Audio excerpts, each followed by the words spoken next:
Yo, what's up homies? Kali ini gue akan memberikan kalian 10 villain Ninjago yang paling kuat.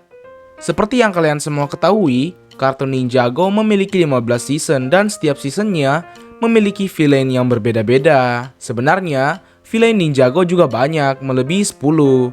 Cuma mayoritasnya ya kroco doang. Maka dari itu gue hanya akan mengambil 10 yang terkuat. Alasan lainnya juga ya karena kalau gue bahas semua villainnya, ntar bakal panjang banget durasinya.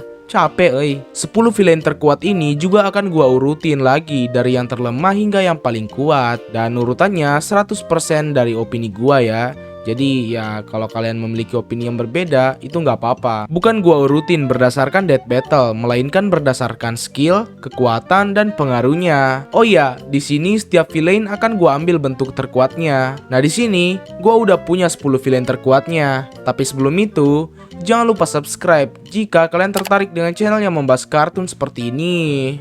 Jika sudah, tanpa berlama-lama lagi, langsung saja kita mulai cuy.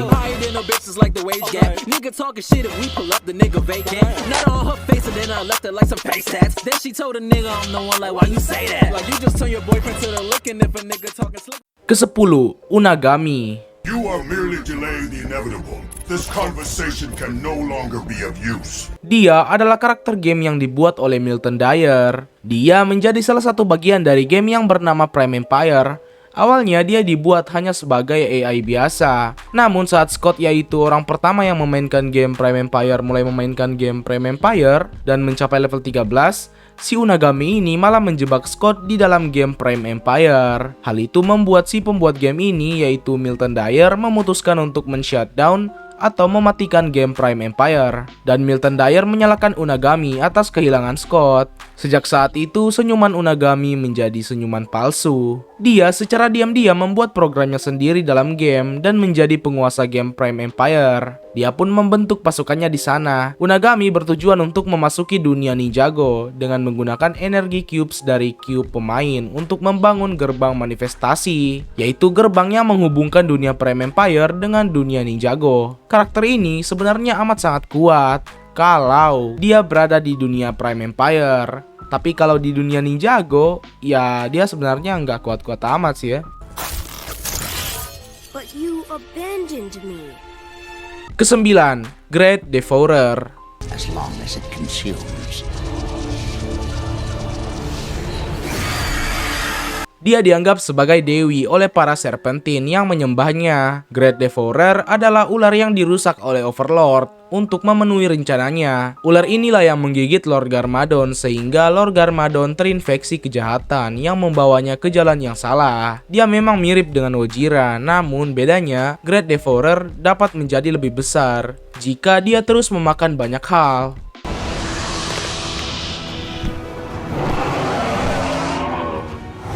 Ke-8, Aspira.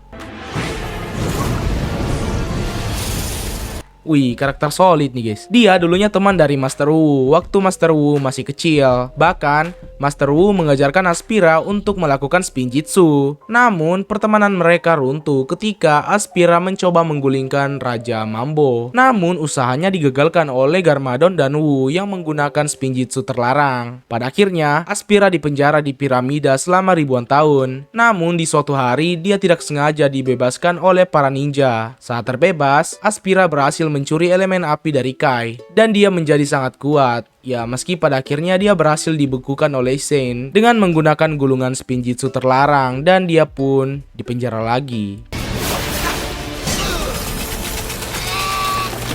Ke-7, Ice Emperor. They must be punished. Ya singkatnya aja, si Ice Emperor ini adalah Sein. Saat Sein bertarung dengan Aspira, Aspira kan sempat mencoba memindahkan Master Wu ke dalam Neverrealm. Cuma serangannya itu malah mengenai Sein. Alhasil, Sein lah yang masuk ke dalam Neverrealm. Di sana, dia dimanipulasi oleh Vex dan dia menjadi jahat dan dikenal sebagai Ice Emperor. Ya pada akhirnya sih dia disadarkan kembali oleh Lloyd. Gua taruh dia di atas Aspira karena Sein kan berhasil membekukan Aspira, meski dengan bantuan gulungan spinjitzu terlarang sih.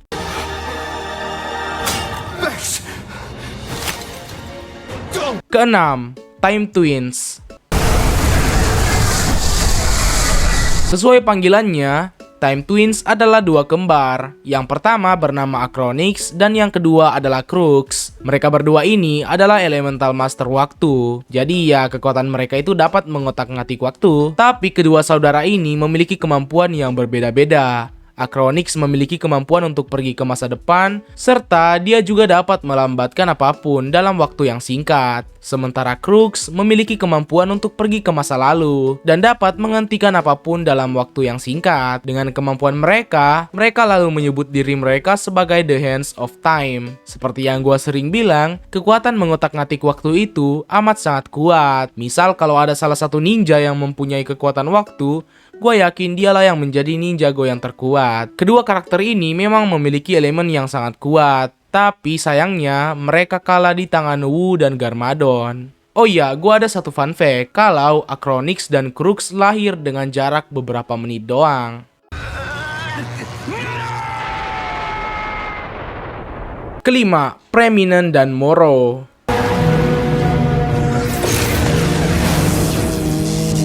Moro adalah Eldritch yang merupakan penguasa dari alam terkutuk serta dia adalah master dari Ghost Warrior dan jenderalnya adalah Moro. Moro adalah elemental master dari udara yang percaya kalau dia adalah orang yang ditakdirkan untuk menjadi The Green Ninja. Dia sempat dilatih oleh Master Wu waktu kecil dan menjadi murid pertama. Dia bertekad untuk membuktikan kalau takdir salah setelah senjata emas tidak memilihnya sebagai ninja hijau. Tujuan Moro sekarang adalah untuk mengambil Realm Crystal dari makam Master Spinjitzu pertama dan menggunakannya untuk mengutuk 16 alam termasuk Ninjago. Setelah Moro mengklaim Realm Crystal, Prominent pun muncul di Styx dan mulai meneror kota. Awalnya, para ninja sangat kewalahan untuk mengalahkan Prominent dan hanya bisa menyuruh warga untuk melarikan diri dari kota. Sementara Prominent menempelkan banyak bangunan di tubuhnya. Untungnya, saat Nia membuka potensi sejatinya yaitu elemen air, dia menciptakan ombak besar yang menghantam Prominent sehingga Prominent tenggelam dan alam terkutuk juga hancur. Si Moro juga mati karena ditarik oleh tentakel Prominent, meski sempat mau ditolong oleh Master Wu.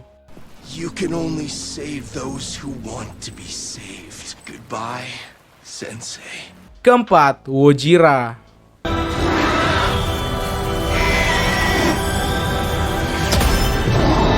Wojira adalah monster raksasa yang sempat menguasai lautan dengan mengendalikan ombak dan badainya. Elemental Master pertama mencoba untuk mengalahkan Wojira, namun tampaknya dia kewalahan. Sampai Nyat yaitu Elemental Master air pertama datang membantu. Dia melompat ke Wojira dan melihat dua sumber kekuatan dari Wojira, yaitu berupa dua jimat, yaitu jimat badai dan jimat gelombang. Nyak mencoba untuk menggunakan trisula rusaknya untuk memecahkan jimat, cuma gagal, sehingga dia harus mengorbankan dirinya dengan menyatu dengan Endless Sea, dan pada akhirnya mengalahkan Wojira. Wojira pun tertidur lelap, namun ribuan tahun kemudian, dia dibangkitkan lagi oleh Kalmar untuk menghancurkan Ninjago dan penduduknya. Tapi pada akhirnya, Wojira berhasil dikalahkan oleh Nia dengan wujud naga. Belum diketahui secara pasti apakah Wojira sudah mati atau dia cuma tertidur lagi, tapi yang pasti, si Kalmar itu udah mati karena dimakan oleh Wojira. Ketiga, Omega dan Garmadon.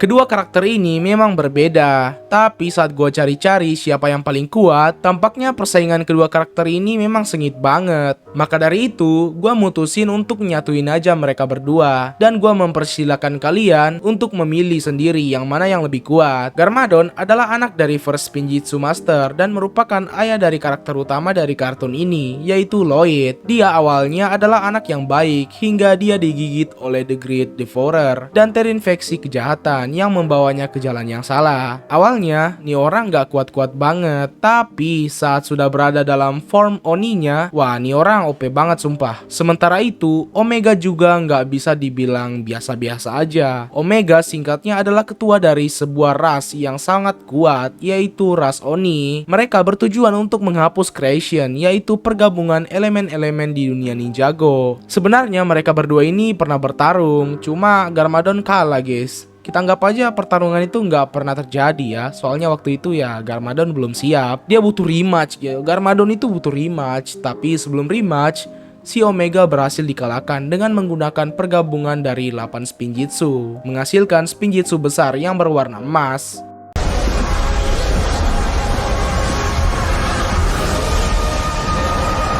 Kedua, Nadakan.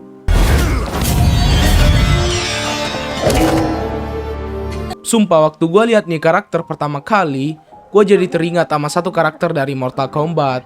Tapi ya gue lupa namanya. Nadakan adalah Kapten Bajak Laut Langit. Dia merupakan jin terakhir yang hidup karena alam The Ninjago hancur. Dia bertujuan untuk menghabisi Ninjago karena Ninjago lah yang menjadi dalang kehancuran The Ninjago. Mungkin kehancurannya tepat bersamaan saat tenggelamnya Preminen ya. Nah singkatnya, Nadakan berhasil mengurung para ninja kecuali Jay, dan dia juga mau menikahi Nya karena Nya mirip dengan orang yang dia sukai dulu. Cuma orang yang dia sukai itu mati karena ulah Ninjago yang menghancurkan The Ninjago. Selain itu, Nadakan juga ingin menikah agar dia mendapat kekuatannya yang bisa dibilang kekuatan terkuat yang pernah ada, yaitu permintaan yang tak terbatas. Tapi pada akhirnya, Jay berhasil membuat Nadakan terjebak di dalam tekonya dengan menggunakan permintaan ke Nadakan untuk membuat semua yang dilakukan Nadakan tidak pernah terjadi.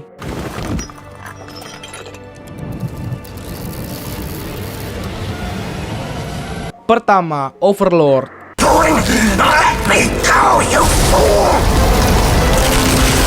Dia adalah roh jahat pencipta Stone Army dan sumber dari kegelapan di Ninjago yang menantang Master of Spinjitzu pertama yang menyadari sifat asli makhluk itu. Setelah pertempuran yang panjang, Master Spinjitzu pertama berhasil mengalahkan Stone Army dan menjebak Overlord di Pulau Kegelapan. Tapi si Overlord tidak mau menyerah. Dia lalu mengirim seekor ular bernama Great Devourer untuk menggigit salah satu anak dari The First Spinjitzu Master yang bernama Garmadon. Rencananya berhasil dan akhirnya Garmadon benar-benar menjadi jahat dan membangkitkan Overlord bersama Stone Army. Ninjago awalnya kewalahan melawan Overlord, namun pada akhirnya Overlord berhasil dikalahkan dengan menggunakan ninja emas. Tapi nggak dibunuh ya, soalnya Overlord bakal kembali lagi dengan wujud virus dan membuat Ninroid sebagai prajuritnya. Ninroid diperintahkan untuk mengumpulkan Golden Weapon dan membangkitkan Overlord lagi. Tapi sayangnya, Overlord lagi dan lagi berhasil dikalahkan dengan pengorbanan Saint. Nah, di season terbaru sekarang, si Overlord ini kembali lagi nih, dan dia berubah menjadi monster kristal yang amat sangat besar. Tapi, dia kalah lagi setelah elemen para ninja bersatu dan menciptakan naga emas berkepala 3. Nah, naga itu dan Lloyd berhasil mengalahkan Overlord. The Real usaha mengkhianati hasil ya guys ya. Tapi meski begitu, kekuatan Overlord ini jauh lebih kuat dibanding Nadakan. Kekuatan Nadakan aja nggak berpengaruh dengan Overlord karena Overlord merupakan salah satu dari kedua penyeimbang. Banyak fans juga menyebut kalau level kekuatan Overlord hampir mirip dengan level kekuatan The First Spinjitzu Master. Oke guys, mungkin sekian video kali ini. Jika ada informasi yang kurang, kalian bisa tambahkan di kolom komentar. Jangan lupa like jika kalian suka, subscribe jika kalian tertarik dengan channel yang membahas kartun seperti ini. Koreksi di kolom komentar jika kalian merasa ada hal yang keliru di video gua kali ini. And have a nice day. Aduh.